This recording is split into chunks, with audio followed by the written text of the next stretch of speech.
জ্বালানি সংকট কোনোভাবেই কমছে না।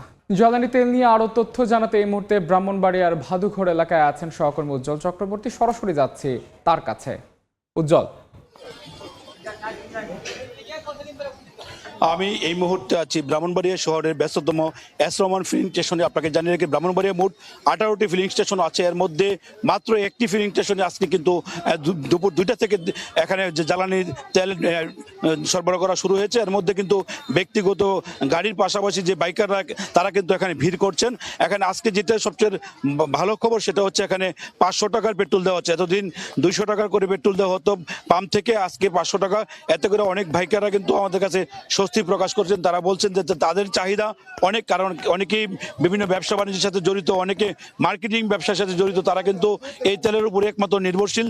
তারা বলছেন যে আজকে পরিমাণটা যেহেতু বাড়িয়ে দেওয়া হচ্ছে সেক্ষেত্রে তারা অনেকটাই স্বস্তি প্রকাশ করেছেন। এবং এখানে যারা ব্যক্তিগত গাড়ি নিয়ে আসছেন তারাও কিন্তু আজকে তাদের কাঙ্ক্ষিত যে চাহিদা সেই চাহিদা অনুযায়ী কিন্তু এখান থেকে পেট্রোল পাচ্ছেন এবং এখানে অকটেন পাচ্ছেন। পাশাপাশি যে বড় যানবাহনগুলো যেগুলো পাবলিক পরিবহন, সে ডিজেলও কিন্তু আজকে এই পাম্প থেকে সরবরাহ করা হচ্ছে। অর্থাৎ আমি আপনাকে জানিয়ে রাখি, 18টি পাম্পের মধ্যে মাত্র একটি পাম্পে আজকে বাইকারদের মধ্যে যে জ্বালানি তেল বিতরণ করা হচ্ছে। এখানে কিন্তু সারিবদ্ধভাবে আপনি দেখতে পাচ্ছেন যে বাইকাররা কিন্তু দলবদ্ধভাবে কিন্তু আজকে এখানে এই পাম্প থেকে তারা কিন্তু জ্বালানি তেল সংগ্রহ করছেন। এবং আমরা তাদের সাথে কথা বলেছিলাম, তারা বলছে প্রত্যেকটি পাম্প থেকে যদি এরকমভাবে দেওয়া হতো তাহলে কিন্তু এই যে বর্তমান যে চলমান সমস্যা সেটি অনেকটাই সমাধান হতো। অনেকে আবার এখানে জেনারেটরের জন্য ডাম নিয়ে তেল নিতে আসছেন, ব্যক্তিগত বিভিন্ন সামগ্রী নিয়ে তারা এসেছেন।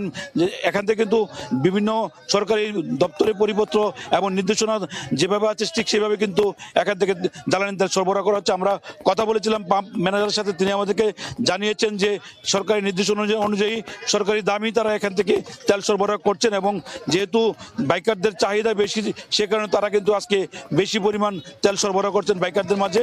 এই কার্যক্রমটি সন্ধ্যা 6টা পর্যন্ত চলবে বলে আমাদেরকে পাম্পের ম্যানেজারের পক্ষ থেকে জানানো হয়েছে।